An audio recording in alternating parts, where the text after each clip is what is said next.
ఈరోజు మనం Kutch వర్క్కు invisible piping ఎలా వేయాలో చూద్దాము. ఫస్ట్ నార్మల్ పైపింగ్ లాగా కుట్టేసుకొని దాన్ని ఎక్కువ వెడల్పు లేకుండా కటింగ్ చేసుకోవాలి. తర్వాత ముందుగా కుట్టుకుంటాం కదా క్యాన్వాస్, దానిపైన లైనింగ్ మీద ఈ పైపింగ్ క్లాత్ పెట్టేసి ఖర్చుల దగ్గర నీట్గా కరువు తిప్పుకుంటూ కుట్టాలి.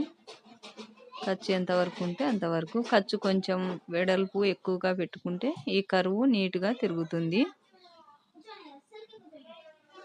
చూడండి, నిదానంగా అయినా సరే కుట్టండి. స్పీడ్గా కుడితే ఖర్చులు నీట్గా ఉండవు. నిదానంగా నీట్గా ఖర్చులు ఇచ్చుకుంటూ కుట్టుకోవాలి. కుట్టుకున్న తర్వాత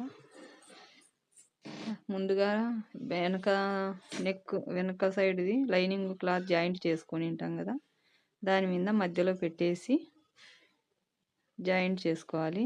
వీడియో కూడా పెట్టాను, కావాలంటే ఒకసారి చూడండి ఎలా జాయింట్ చేసుకోవాలో, క్యాన్వాస్ ఎలా తయారు చేసుకోవాలో. దానిపైనే రివర్స్ పెట్టేసి ముందుగా కుట్టుకున్న పైపింగ్ క్లాత్ను రివర్స్ వేసేసి దానిపైనే ఒక కుట్టు వేసుకోవాలి. పక్కకు పోకుండా నీట్గా నిదానంగా అయినా ఒక కుట్టు వేయాలి. చిన్నగా దాని మీద కరువు తిప్పుకుంటూ నిదానంగానే కుట్టాలి.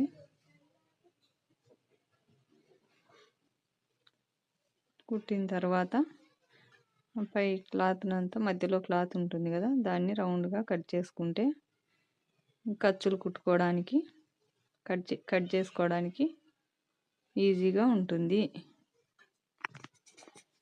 కావాలంటే ముందు వీడియోలో ఖర్చు వర్క్ ఎలా కుట్టాలో, క్యాన్వాస్ ఎలా తిప్పుకోవాలో వీడియో పెట్టాను, ఒకసారి చూడండి. మీకేమైనా డౌట్లు ఉంటే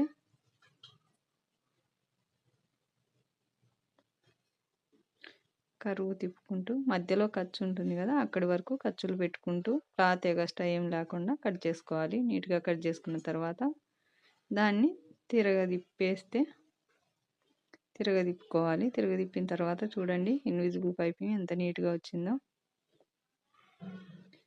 తిరగదిప్పిన తర్వాత దాని మీదనే పైపింగ్ మీదనే ఒక కుట్టు వేసుకోవాలి. పైపింగ్ వారని ఇటు సైడ్కి రాకోకుండా పైపింగ్ మీదనే ఒక కుట్టు రాణించుకుంటూ వేయాలి. నీట్గా ఉంటుంది.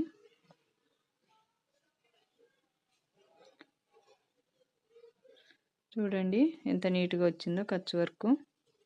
వీడియో నచ్చితే లైక్ చేసి సబ్స్క్రైబ్ చేసుకోండి. ఏమైనా డౌట్లు ఉంటే కామెంట్స్లో అడగండి.